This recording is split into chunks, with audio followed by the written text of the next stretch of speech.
I actually focused on learning to do nothing because I had done something for so many years, so much, that I thought this is an opportunity to be allowing and to not have to put everything together, not have to make things happen, and not be in control. And it took a good long time. The reason that we are having such a good time with you is because we want to put forth the idea that deliberately doing nothing is doing something.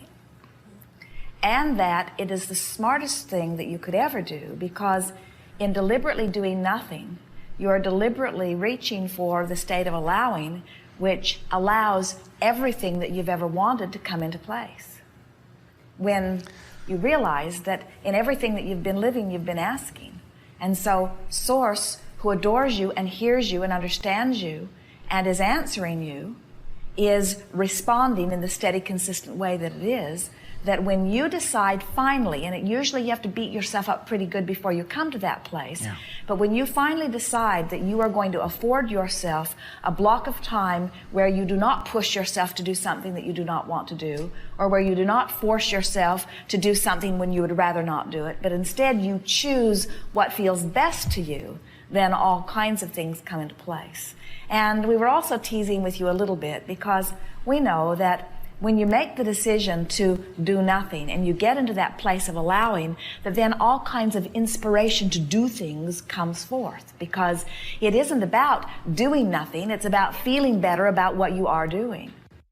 What we would like to say to all of you about this is that that really is the way your life is supposed to be. It's what you had in mind when you came forth into these bodies. You knew that this was an environment that had the potential to surprise and delight you in endless ways.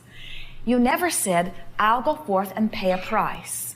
And once I've paid a big enough price, I will allow myself a little bit of pleasure in return for the hardship. Because from your non-physical perspective, you understand that that is not the way it works. In other words, we would like all of you to assume the identity of one who is on an endless cruise, or one who is on an endless beach, or one who is on an endless path of beaches and cruises and interesting things and interesting people and interesting subjects and wonderful, adventurous, delicious, wonderful things to do. In other words, we would like you to adopt that as your identity. And it takes some living of the other to spike that desire enough that you begin to do that, but there is no reason for you to have less than one joyful moment after one joyful moment after one joyful moment. You do not have to dip back in to the unwanted.